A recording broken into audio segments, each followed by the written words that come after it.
नमस्कार। आज के वीडियो में हम अध्ययन करेंगे रीट से संबंधित मनोविज्ञान के प्रश्न जो वर्ष 2011 रीट परीक्षा में पूछे गए हैं। महत्वपूर्ण प्रश्नोत्तर बार बार परीक्षा में पूछे जाते हैं।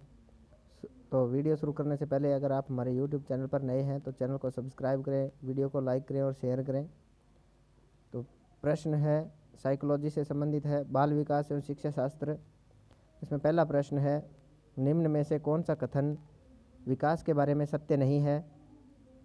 तो इसमें हमारा ऑप्शन आएगा चौथा, विकास विशिष्ट से सामान्य की ओर होता है। इसकी व्याख्या है कि विकास है वह गतिशील, क्रमबद्ध तथा पूर्व कथनीय परिवर्तनों का प्रारूप है जो गर्भाधान से प्रारंभ होता है तथा जीवन पर्यंत चलता रहता है। विकास जैविक, संज्ञानात्मक तथा समाज सांवेगिक प्रक्रियाओं की परस्पर प्रक्रिया से प्रभावित होता है। विकास एक सुव्यवस्थित श्रृंखला का अनुगामी है। विकास अंतःक्रिया का फल होता है। विकास एक व्यक्तिगत प्रक्रिया है और विकास है वो सामान्य से विशिष्ट की ओर होता है। ये इसकी व्याख्या है। दूसरा प्रश्न है, बालकों की सोच अमूर्तता की अपेक्षा मूर्त अनुभवों एवं प्रत्ययों से होती है। यह अवस्था है, तो यह अवस्था है वह 7 से 12 वर्ष तक होती है। इसकी व्याख्या है, 7 से 12 वर्ष तक की अवस्था को बाल्यावस्था कहा जाता है। प्याजे ने 7 से 12 वर्ष तक की अवस्था को मूर्त स्वयंक्रियात्मक अवस्था कहा है। मूर्त स्वयंक्रियात्मक अवस्था में बालक में मूर्त चिंतन का ही विकास होता है, अमूर्त चिंतन का नहीं। इस अवस्था में बालक मूर्त तथा स्थूल विषय के बारे में चिंतन करना आरंभ कर देते हैं। इसके बाद तीसरा प्रश्न है, मानव विकास किन दोनों के योगदान का परिणाम है? तो उत्तर है इसमें वंशक्रम एवं वातावरण का। व्याख्या है, विकास गतिशील, क्रमबद्ध तथा पूर्व कथनीय परिवर्तनों का प्रारूप है जो गर्भाधान से प्रारंभ होता है तथा जीवन पर्यंत चलता रहता है। मानव विकास क्रमबद्ध वंशक्रम एवं वातावरण का परिणाम होता है। वंशक्रम माता पिता से संतान को गुणों का जैविकीय संचरण आनुवंशिकता या वंशक्रम कहलाता है। वातावरण भौतिक, जैविक, सामाजिक और सांस्कृतिक बाह्य परिस्थिति का कुल योग जो प्राणी के कार्यों को प्रभावित करता है उसे वातावरण या परिवेश कहते हैं। इसके बाद चौथा है, निम्न में से कौन प्याजे के अनुसार बौद्धिक विकास का निर्धारक तत्व नहीं है? तो प्याजे के अनुसार सामाजिक संचरण है वो बौद्धिक विकास का निर्धारक तत्व नहीं है। प्याजे के अनुसार बौद्धिक विकास का निर्धारक तत्व सामाजिक संचरण नहीं है। स्विट्जरलैंड के मनोवैज्ञानिक जीन प्याजे ने संज्ञानात्मक विकास के सिद्धांत का प्रतिपादन किया था।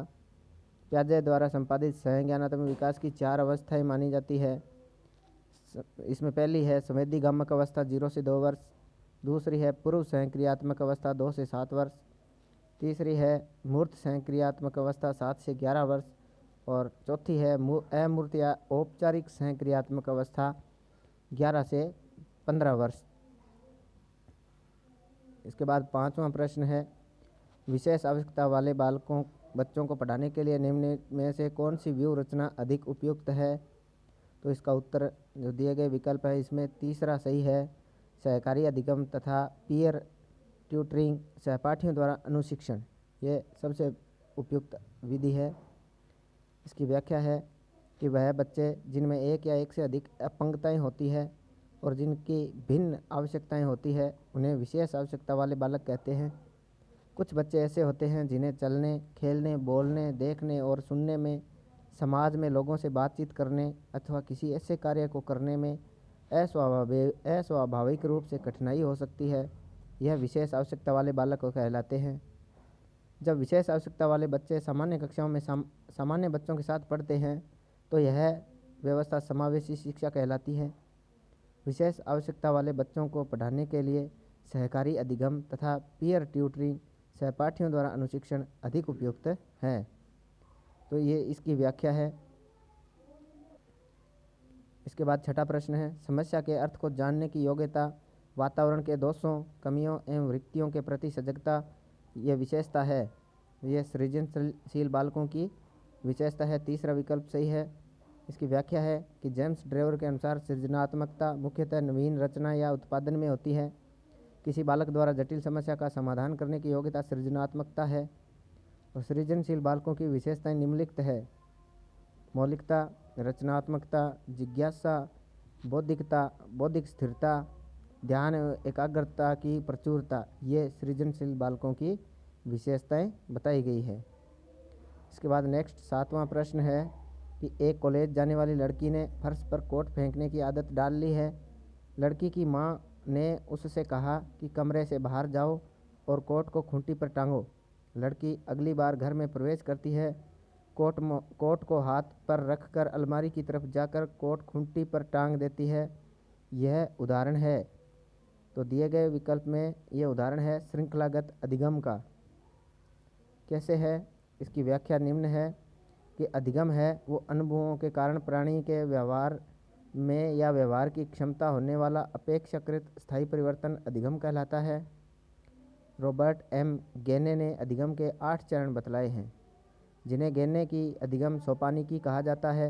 यह 8 चरण निम्नलिखित हैं: संकेत अधिगम, उद्दीपक अनुक्रिया अधिगम, श्रृंखला अधिगम, शाब्दिक साहचर्य अधिगम, विभेद अधिगम, संप्रत्यय अधिगम, सिद्धांत अधिगम, समस्या समाधान अधिगम। ये इसके अधिगम के सिद्धांत है। इसके बाद गेने के अनुसार प्रत्येक नवीन अधिगम के पूर्व उससे निम्न स्तर वाला अधिगम आवश्यक है, जो परस्पर श्रृंखलाबद्ध होते हैं। इस प्रकार अधिगम सरलता से कठिनता की ओर जाता है। पहले सरल चीज़ें सीखते हैं, उसके बाद कठिन चीज़ें धीरे धीरे सीखी जाती है। इस प्रकार प्रस्तुत प्रश्न में दिया गया उदाहरण अधिगम सोपानिकी के तीसरे चरण श्रृंखला अधिगम का उदाहरण है, जिसमें उद्दीपक अनुक्रिया को एक के बाद एक क्रम में उपस्थित किया जाता है। जब बच्ची को बार बार कहा जाता है कि अपना कोट यहाँ मत फेंको, उस खूंटी पे टांग के आओ, तो उसके व्यवहार में धीरे धीरे परिवर्तन होगा और वो अपना कोट है वो फर्श पर न फेंक कर खूंटी पर टांगना सीख जाएगी। इसी तरह अगला प्रश्न है, बाह्य अभिप्रेरणा में समावेशित किया जाएगा। तो बाह्य अभिप्रेरणा में प्रशंसा एवं दोषारोपण, प्रतिद्वंदिता, पुरस्कार एवं दंड, परिणाम का ज्ञान। तो इसमें से सभी सही है। इनमें से तो चौथा विकल्प हमारा सही है। तो इसमें हमारी जो व्याख्या है ये दी गई है कि अभिप्रेरणा एक ऐसी प्रक्रिया है जो वांछित उद्देश्यों की प्राप्ति के लिए मनुष्य को कार्य करने के लिए प्रेरित करती है। अभिप्रेरणा मुख्यतः 2 प्रकार की होती है: आंतरिक अभिप्रेरणा और बाह्य अभिप्रेरणा। आंतरिक अभिप्रेरणा के अंतर्गत बालक या व्यक्ति को अंदर से प्रेरणा मिलती है, जो स्वतः जागृत होती है। और बाह्य अभिप्रेरणा आंतरिक अभिप्रेरणा को एकदम के विपरीत होती है। बाह्य अभिप्रेरणा का प्रभाव ज़्यादा समय तक नहीं रहता है। प्रशंसा एवं दोषारोपण, प्रतिद्वंद्विता, पुरस्कार एवं दंड तथा परिणाम का ज्ञान आदि बाह्य अभिप्रेरणा के उदाहरण हैं। 9वां प्रश्न है, जिस प्रक्रिया में व्यक्ति दूसरे के व्यवहार को देखकर सीखता है, न कि प्रत्यक्ष अनुभव को कहा जाता है, उसको सामाजिक अधिगम कहा जाता है। जिस प्रकार व्यक्ति दूसरे के व्यवहार को देखकर सीखता है, उसे सामाजिक अधिगम का सिद्धांत कहा जाता है। और सामाजिक अधिगम सिद्धांत का जो परिवर्तन है वो अल्बर्ट बंडूरा द्वारा किया गया था। सामाजिक अधिगम वह अधिगम है जिसमें व्यक्ति या बालक प्रतिमान का अवलोकन, अनुकरण करके तथा उसके साथ अंतःक्रिया करके सीखता है। सामाजिक अधिगम सिद्धांत को पर्यवेक्षित अधिगम या निरीक्षणात्मक अधिगम का सिद्धांत भी कहा जाता है। 10वां प्रश्न है, अधिगम निर्योग्यता का लक्षण है भागने की प्रवृत्ति होना, अशांत, ऊर्जावान एवं विध्वंसक होना, अवधान संबंधी बाधा विकार या अभिप्रेरणा का अभाव। तो इसमें उत्तर आएगा अवधान संबंधी या बाधा या विकार। इसकी व्याख्या है कि अधिगम निर्योग्यता को वाक, भाषा, पठन, लेखन, श्रवण, सोच तथा अंकगणितीय क्षमताओं में से किसी एक या अधिक क्षमताओं में विकृति, बाधा, मंदता अथवा अवरुद्ध विकास के रूप में जाना जाता है। अधिगम निर्योग्यता को अधिगम अक्षमता भी कहा जाता है। और अधिगम अक्षमता का वर्गीकरण निम्नलिखित है। इसमें निम्न प्रकार की अक्षमताएं होती है और वह संबंधित विकार दिए गए हैं। जैसे डिसलेक्सिया है तो पढ़ने संबंधित विकार है। डिस्ग्राफिया, इसको लेखन संबंधी विकार कहते हैं। डिसकैलकुलिया गणितीय कौशल संबंधी विकार है, उसको डिसकैलकुलिया कहा जाता है। डिसफेक्सिया फेसिया वाक क्षमता संबंधी विकार। डिस्प्रैक्सिया लेखन एवं चित्रांकन संबंधी विकार है। डिसऑर्थोग्राफिया वर्तनी संबंधी विकार। ऑडिटरी प्रोसेसिंग डिसऑर्डर श्रवण संबंधी विकार है। विजुअल परसेप्शन डिसऑर्डर ये दृश्य प्रत्यक्षण क्षमता संबंधी विकार है। सेंसरी इंटीग्रेशन और सेंसिंग प्रोसेसिंग डिसऑर्डर इंद्रिय समन्वयन क्षमता संबंधी विकार है। और ऑर्गेनाइजेशनल लर्निंग डिसऑर्डर संगठनात्मक पठन संबंधी विकार को कहा जाता है। अवधान संबंधी बाधा या ध्यान केंद्रित नहीं होना अधिगम निर्योग्यता का एक प्रमुख लक्षण है। इसके बाद 11वां प्रश्न है, अधिगम को प्रभावित करने वाला व्यक्तिगत कारक कौन सा है? तो व्यक्तिगत कारक है परिपक्वता एवं आयु। इसमें व्याख्या दी गई है कि क्रो एवं क्रो के अनुसार आदतों, ज्ञान और अभिवृत्तियों का अर्जन ही अधिगम या सीखना कहलाता है। अधिगम को प्रभावित करने वाले कारक निम्नलिखित हैं: व्यक्तिगत या शारीरिक कारक, मनोवैज्ञानिक कारक, सामाजिक कारक, अध्यापक से संबंधित कारक आदि। तो अधिगम को प्रभावित करने वाले जो व्यक्तिगत कारक हैं वो निम्नलिखित हैं: परिपक्वता एवं आयु, शारीरिक एवं मानसिक स्वास्थ्य, अधिगमकर्ता की क्षमता एवं योग्यताएं और ज्ञानेंद्रियां। उसके बाद अगला प्रश्न है, एक क्रिकेट खिलाड़ी अपनी गेंदबाजी के कौशल को विकसित कर लेता है पर यह उसके बल्लेबाजी के कौशल को प्रभावित नहीं करता, इसे कहते हैं? तो इसे शून्य प्रशिक्षण अंतरण कहा जाता है।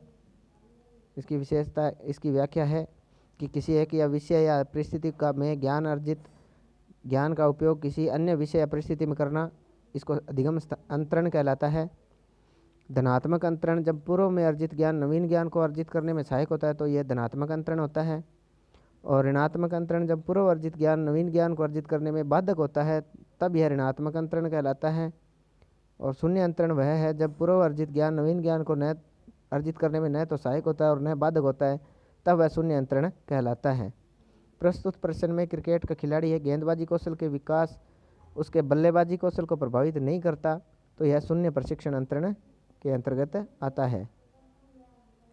13वां प्रश्न है, निम्न में से कौन सा कथन किसी व्यक्ति के मानसिक स्वास्थ्य को उत्तम रूप से प्रदर्शित करता है? तो हमारा विकल्प है पूर्ण अभिव्यक्ति, संगतिकरण और सामान्य लक्ष्य की ओर निर्देशन।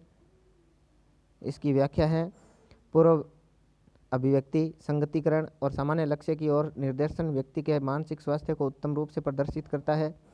मानसिक रूप से स्वस्थ व्यक्ति अपने भावों और विचारों को अच्छी तरह से अभिव्यक्त करते हुए सामान्य लक्ष्य की ओर प्रवृत्त होता है। 14वां प्रश्न है, फ्रायड, प्याजे एवं अन्य मनोवैज्ञानिकों ने व्यक्तित्व विकास की विभिन्न अवस्थाओं के संदर्भ में व्याख्या की, परंतु प्याजे ने जो हमारे विकल्प दिए गए हैं, कहा कि विकास की अवस्थाएं वातावरण से निर्धारित होती है। प्याजे ने कहा कि विशेष अवस्था के अनुभव ही अधिक प्रभावित करते हैं, बाकी अवस्थाओं के सीमित प्रभाव होते हैं। विभिन्न अवस्थाओं को समझाने के लिए संज्ञानात्मक बदलाव के लिए बारे में कहा। और चौथा इनमें से कोई नहीं, तो हमारा तीसरा विकल्प इसमें सही आएगा। तो इसकी व्याख्या है कि जीन पियाजे ने व्यक्तित्व विकास की विभिन्न अवस्थाओं को समझाने के लिए संज्ञानात्मक विकास का सिद्धांत प्रतिपादित किया था। पियाजे के अनुसार जैसे जैसे बालक अपने वातावरण से सामंजस्य और आत्मीकरण करता जाता है वैसे वैसे उसका संज्ञानात्मक विकास आगे बढ़ता जाता है। पियाजे द्वारा प्रतिपादित संज्ञानात्मक विकास की 4 अवस्थाएं हैं: संवेदीगामक अवस्थाएं 0 से 2 वर्ष, पूर्व संक्रियात्मक अवस्था 2 से 7 वर्ष, मूर्त संक्रियात्मक अवस्था 7 से 11 वर्ष, अमूर्त या औपचारिक संक्रियात्मक अवस्था है वो 11 से 15 वर्ष तक मानी जाती है। 15वां प्रश्न है, गिलफोर्ड ने अभिसारी चिंतन पद का प्रयोग किसके समान की अर्थ में किया है? तो ये इसका उत्तर आएगा सृजनात्मकता। उत्तर है जेपी गिलफोर्ड ने चिंतन के 2 प्रकार के प्रस्तावित किए हैं, अभिसारी तथा अपसारी। अभिसारी चिंतन वह चिंतन है जिसकी आवश्यकता ऐसी समस्याओं को हल करने में पड़ती है जिनका मात्र एक ही उत्तर होता है तथा मन सही उत्तर की ओर अभिमुख हो जाता है। अपसारी चिंतन वह चिंतन है जिसकी आवश्यकता ऐसी आवश्यकताओं को हल करने में पड़ती है जिनके लिए कोई एक नहीं बल्कि अनेक सही उत्तर होते हैं। 16वां प्रश्न है, निम्न में से कौन सा कथन रुचि के बारे में सत्य नहीं है? इसका चौथा विकल्प है वो सत्य नहीं है। रुचियाँ व्यवहार में आकर्षण एवं विकर्षण के प्रतिबिंब नहीं है। तो इसकी व्याख्या है कि रुचि का अर्थ किसी व्यक्ति द्वारा दूसरी क्रियाओं की अपेक्षा किसी एक या एक से अधिक विशिष्ट क्रियाओं में स्वयं की अधिक व्यस्त रखने की वरीयता से है। छात्रों की रुचि के मूल्यांकन से हमें यह निर्णय लेने में सहायता मिलती है कि छात्र कौन कौन से विषय के अध्ययन में प्रसन्नता का अनुभव करते हैं। 17वां प्रश्न है अभिवृत्ति है। तो अभिवृत्ति के बारे में पूछा गया है। एक भावात्मक प्रवृत्ति जो अनुभव के द्वारा संगठित होकर किसी मनोवैज्ञानिक वस्तु के प्रति पसंदगी या नापसंदगी के रूप में प्रतिक्रिया करती है। तो इसका हमारा विकल्प 1 सही है। इसकी व्याख्या दी गई है कि अभिवृत्ति है वह सापेक्षिक रूप से स्थायी विश्वासों, भाव एवं व्यवहार प्रवृत्ति का वह संगठन है जो किसी सामाजिक रूप से सार्थक वस्तु, घटना या प्रतीकों के प्रति अभिव्यक्त होता है। अभिवृत्तियाँ स्वयं के अनुभव तथा दूसरों से अंतःक्रिया के माध्यम से सीखी जाती है। सरल शब्दों में व्यक्ति अपने अनुभवों के आधार पर समाज के विभिन्न व्यक्तियों, संस्थाओं तथा परिस्थितियों की ओर एक धारणा विकसित कर लेता है। यह धारणाएं ही अभिवृत्तियां कहलाती है तथा व्यक्ति के भीतर व्यवहारात्मक प्रवृत्तियों के रूप में विद्यमान रहती है। 18वां प्रश्न है व्यक्तित्व एवं बुद्धि में वंशानुक्रम की, यहाँ उत्तर आएगा हमारा नाम मात्र की भूमिका है। व्याख्या है आलपोर्ट के अनुसार व्यक्तित्व व्यक्ति में उन मनोदैहिक व्यवस्थाओं का गत्यात्मक संगठन है जो वातावरण के साथ उसके अपूर्व समायोजन को निर्धारित करता है। बैगनन के अनुसार नई तथा परिवर्तित स्थितियों को समझने और उनके अनुसार समायोजन करने की योग्यता बुद्धि कहलाती है। व्यक्तित्व वंशानुक्रम और वातावरण की संयुक्त उपज है तथा व्यक्तित्व के समुचित विकास में दोनों अपनी अपनी भूमिका निभाते हैं। 19वां है जिन इच्छाओं की पूर्ति नहीं होती उनका भंडार गृह निम्न में से कौन सा है? तो इसका उत्तर है इदम। व्याख्या है मनोवैज्ञानिक सिगमंड फ्रायड ने मानव व्यक्तित्व के 3 पक्ष बतलाए हैं। इदम, अहम, परम अहम, इड, ईगो, सुपर ईगो। इदम में वासनाएं एवं दमित इच्छाएं होती है। यह व्यक्तित्व की मूलभूत प्रवृत्ति है। अहम यह सामाजिक मान्यताओं व परंपराओं के अनुरूप कार्य करने की प्रेरणा देता है। यह व्यक्ति की आवश्यकताओं की संतुष्टि वास्तविकता के धरातल पर कार्य करता है। परम अहम यह मानसिक प्रकारों की नैतिक शाखा के रूप में जाना जाता है। यह व्यक्ति के आदर्श और नैतिक पक्ष का प्रतिनिधित्व करता है। 20वां प्रश्न है रक्षा तंत्र बहुत सहायता करता है। तो उत्तर आएगा दबाव निपटाने में। व्याख्या है रक्षा तंत्र व्यक्ति की दबाव या तनाव से निपटने में सहायता करता है। जब तनावपूर्ण स्थिति का प्रत्यक्ष समाधान नहीं होता है तो व्यक्ति विभिन्न प्रकार के अप्रत्यक्ष रक्षात्मक तरीके अपनाता है जिन्हें रक्षात्मक युक्तियां या रक्षा तंत्र कहते हैं। रक्षा तंत्र या रक्षात्मक युक्तियों के प्रयोग द्वारा निराशा, असफलता तथा कुंठाजनित तनाव से निपटने में सहायता मिलती है और व्यक्ति तनावपूर्ण स्थिति में संतुलन और समायोजन कर पाता है। 21वां प्रश्न है शारीरिक निर्योग्यता वाले व्यक्ति के लिए निम्न में से कौन सी रक्षा युक्ति है तंत्र सबसे संतोषजनक होगी? उत्तर है अतिकल्पना। व्याख्या है शारीरिक निर्योग्यता वाले व्यक्ति के लिए अतिकल्पना युक्ति रक्षा तंत्र में सबसे बेहतर एवं संतोषजनक होगी। जब शारीरिक रूप से विकलांग व्यक्ति ऐसे कार्यों को संपन्न नहीं कर पाता तो उसके लिए शारीरिक रूप से संभव नहीं है, तब वह दिवा स्वप्न या अतिकल्पना रक्षा युक्ति का प्रयोग कर समायोजन का प्रयास करता है। 22वां प्रश्न है बालक प्रसंगबोध परीक्षण 3 वर्ष से 10 वर्ष की आयु के बालकों के लिए बनाया गया है। इस परीक्षण में कार्ड में प्रतिस्थापित किए गए हैं तो लोगों के स्थान पर जानवरों को प्रतिस्थापित किया गया है। इसकी व्याख्या है कि बालक प्रसंगबोध परीक्षण CAT का निर्माण लियोपोल्ड बेलक ने सन 1948 में किया था। इसे बालक अंतर्बोध परीक्षण या बाल संप्रत्य परीक्षण भी कहते हैं। यह परीक्षण 3 से 11 वर्ष तक की आयु वाले बालकों के व्यक्तित्व परीक्षण के लिए उपयुक्त है। CAT में जानवरों के चित्र वाले 10 कार्डों का प्रयोग किया जाता है। बच्चों को यह चित्र दिखाकर कहानी लिखने के लिए कहा जाता है तथा बच्चे अपनी भावनाओं तथा व्यक्तित्व संबंधी गुणों को इन कहानियों के रूप में प्रकट करते हैं। 23वां प्रश्न है, सृजनशीलता के पोषण के लिए एक अध्यापक को निम्न में से किस विधि की सहायता लेनी चाहिए? ब्रेनस्टॉर्मिंग, विचारावेश, व्याख्यान विधि या दृश्य श्रव्य सामग्री या इनमें से सभी? तो हमारा उत्तर 1 नंबर सही है, ब्रेनस्टॉर्मिंग।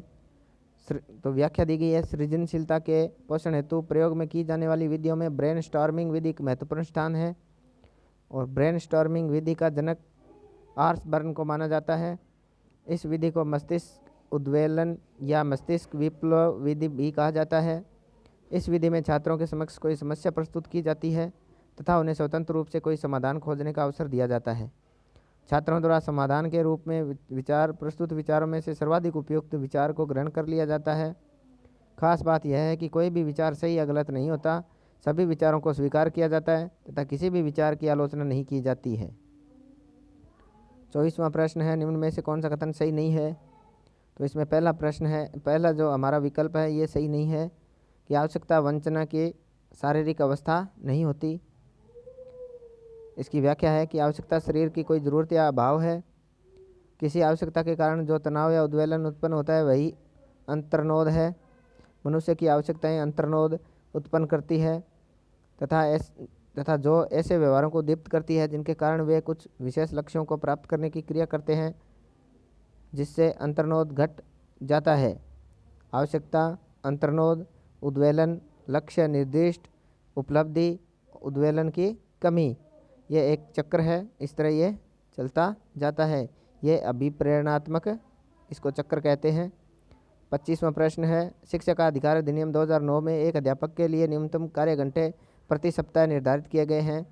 तो 45 घंटे उत्तर है हमारा। व्याख्या है, बालकों को मुफ्त एवं अनिवार्य शिक्षा का अधिकार अधिनियम 2009 संपूर्ण भारत जम्मू कश्मीर को छोड़कर 1 अप्रैल 2010 से लागू हुआ। इस अधिनियम के द्वारा 6 से 14 वर्ष तक के बच्चों को निःशुल्क एवं अनिवार्य प्राथमिक शिक्षा उपलब्ध कराने का प्रावधान किया गया है। इस अधिनियम के अनुसार शिक्षक के लिए प्रति सप्ताह न्यूनतम 45 शिक्षण घंटे, जिसके अंतर्गत तैयारी के घंटे भी शामिल है, निश्चित किए गए हैं। उसके बाद 26वां प्रश्न है, शिक्षा का अधिकार अधिनियम 2009 में एक अध्यापक को निम्न में से किस दायित्व को पूरा करना होगा? तो जो विकल्प दिए गए हैं ये हमारे सभी इनमें से सभी विकल्प है वो सही है। व्याख्या है, शिक्षा का अधिकार अधिनियम 2009 की धारा 24 के अंतर्गत शिक्षक के दायित्व निर्धारित किए गए हैं। इसमें धारा 24 के अंतर्गत शिक्षक के कर्तव्यों का पालन करेगा। तो विद्यालय में उपस्थित होने में नियमितता और समय का पालन करना, पाठ्यक्रम का संचालन करना और उसे पूरा करना, संपूर्ण पाठ्यक्रम को निर्धारित समय में पूरा करना, प्रत्येक बालक की शिक्षा ग्रहण करने के सामर्थ्य का निर्धारण करना और तदनुसार तथा अपेक्षित अतिरिक्त शिक्षण यदि कोई हो तो जोड़ना, बच्चों के माता पिता और संरक्षकों के साथ नियमित बैठकें करना तथा इन्हें बालक की उपस्थिति और शैक्षिक प्रगति के बारे में अवगत कराना, ऐसे अन्य कर्तव्यों का पालन करना जो विहित किए जाएं। इसके बाद 27वां प्रश्न है, राष्ट्रीय पाठ्यक्रम रूपरेखा 2005 में शांति शिक्षा को बढ़ावा देने के लिए कुछ क्रियाओं की अनुशंसा की गई है। पाठ्यक्रम रूपरेखा में निम्न में से किसे सूचीबद्ध किया गया है? इसका उत्तर है, इसमें महिलाओं के प्रति आदर एवं जिम्मेदारी का दृष्टिकोण विकसित करने के लिए कार्यक्रम आयोजित किए जाएं। इसकी व्याख्या है, राष्ट्रीय पाठ्यचर्या रूपरेखा 2005 के अध्याय 3 पाठ्यचर्या के क्षेत्र, स्कूल की अवस्थाएं और आकलन के भाग 3.8 में शांति के लिए शिक्षा को बढ़ावा देने हेतु कुछ क्रियाओं की अनुशंसा की गई है जो निम्नलिखित है।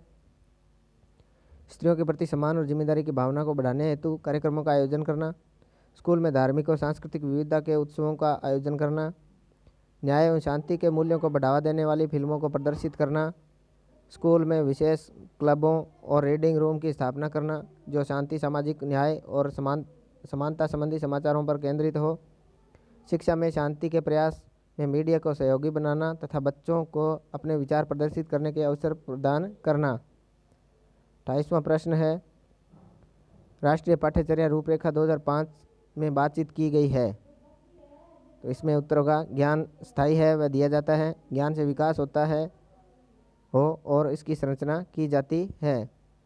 इसकी व्याख्या है, राष्ट्रीय पाठ्यचर्या रूपरेखा 2005 को प्रोफेसर यशपाल समिति द्वारा शिक्षा बिना बोझ के की अवधारणा तथा बाल शिक्षा को ध्यान में रखते हुए तैयार किया गया है। यशपाल समिति ने पाठ्यचर्या निर्माण के 5 निर्देशक सिद्धांतों का प्रस्ताव रखा।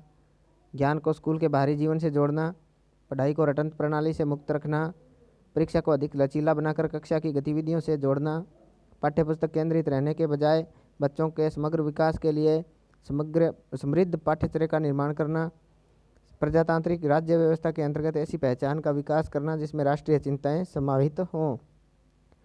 29वां प्रश्न है, क्रियात्मक अनुसंधान का उद्देश्य है। तो इसमें तीसरा विकल्प सही है, विद्यालय तथा कक्षा की शैक्षिक कार्य प्रणाली में सुधार लाना। व्याख्या है, क्रियात्मक अनुसंधान वह अनुसंधान है जो विद्यालय की कार्य प्रणाली में सुधार एवं परिवर्तन लाने हेतु किया जाता है। क्रियात्मक अनुसंधान समस्या पर केंद्रित होता है। इसका उद्देश्य शैक्षिक क्षेत्र से संबंधित समस्या का कारण जानकर शैक्षणिक कार्यकर्ता द्वारा वैज्ञानिक तरीके से समाधान करना है। क्रियात्मक अनुसंधान के निम्नलिखित उद्देश्य बताए गए हैं।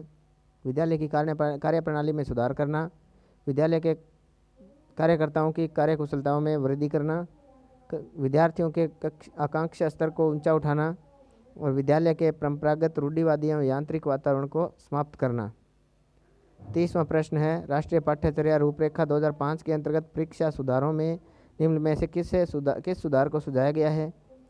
तो इसमें खुली पुस्तक समीक्षा, सतत निरंतर एवं व्यापक मूल्यांकन, सामूहिक कार्य मूल्यांकन, तो इनमें से सभी। तो हमारा उत्तर होगा इनमें से सभी। इसकी व्याख्या है, राष्ट्रीय पाठ्यचर्या रूपरेखा 2005 के अध्याय 5 व्यवस्थागत सुधार के भाग 5.3 में परीक्षा सुधारों का जिक्र किया गया है। राष्ट्रीय पाठ्यचर्या रूपरेखा 2005 के अंतर्गत निम्नलिखित परीक्षा सुधारों का सुझाया गया है। पहला है, ध्यान अच्छे प्रश्नों पर बनाने पर हो, न कि महज पर्चा निर्धारण पर। शिक्षाविदों और यहाँ तक कि विद्यार्थियों में से भी साल भर के दौरान अच्छे प्रश्न मंगा लेने चाहिए। प्रत्येक स्कूल को एक लचीली और लागू होने योग्य मूल्यांकन प्रक्रिया की सतत और व्यापक योजना लागू करनी चाहिए। मौखिक परीक्षा और समूह कार्य मूल्यांकन को बढ़ावा दिया जाए। खुली पुस्तक परीक्षा और लचीली सीमा रहित परीक्षा को देश भर में प्रायोगिक तौर पर लागू किया जाए।